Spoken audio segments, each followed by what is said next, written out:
Selamünaleyküm gençler. Aleykümselam. Nasılsınız? İyiyiz. Buyurun. Maşallah çok renkli gördüm yine sizi. Sevgili gençler, nasıl durumlar iyi inşallah? Çok şükür. O zaman bir an önce dersimize başlayalım mı? Başlayalım. Evet. Bugün önemli bir mevzu var gençler. İman mevzusu. Ne demiştik iman için? İman kalbe dikilen bir fidan gibidir. Nasıl bir fidanın gelişmesi için, büyüyebilmesi için güneşe, toprağa, suya ve bakıma ihtiyacı varsa imanın da kamil olabilmesi için gerekli bazı tedbirlerin olması lazım gençler.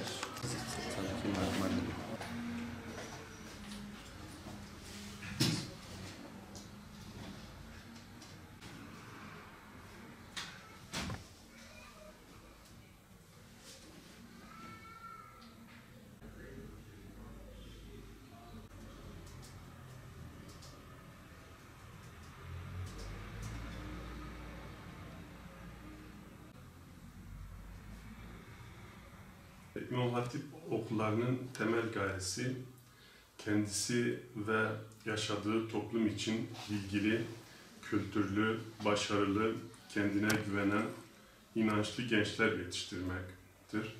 21. yüzyılda gelişen ihtiyaçlara cevap verecek bireyler olarak onları hayata hazırlamak, insana değer veren, problemlere çözüm üretebilen, milli ve manevi değerlerini koruyan ve geliştiren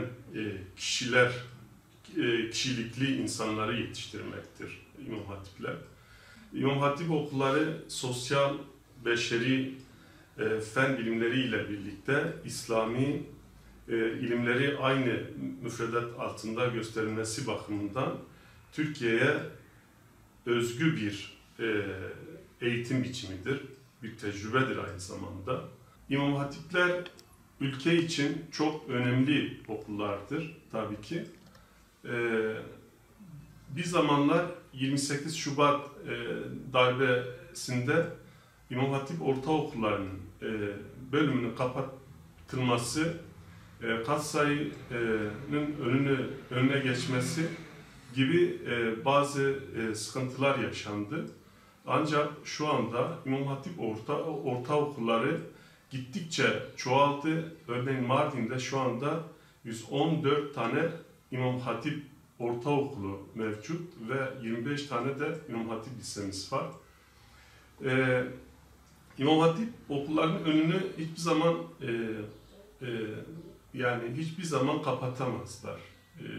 Birileri uğraştı, başaramadı.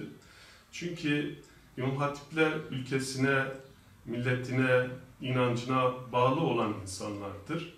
Ve ülke için İmam Hatipler gerçekten çok önemlidir. Son yıllarda İmam Hatip'e giden öğrenci sayısı gittikçe artmaktadır.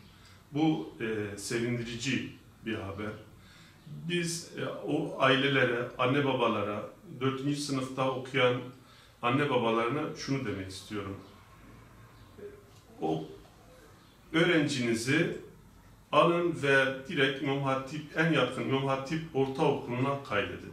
Çünkü sizin için ve çocuğunuzun geleceği için İmam Hatip ortaokulda kaydettiğiniz takdirde çok faydası olacağı kanaatindeyız. Çünkü İmam Hatipler bu ülke için çok önemli okullardır. İmam Hatip ortaokullarında aynı zamanda fen bilimleri ve tarih, coğrafya, fizik, matematik dersleri de görülmektedir. Bunun yanı sıra dini, İslami bilimler de öğretilmektedir.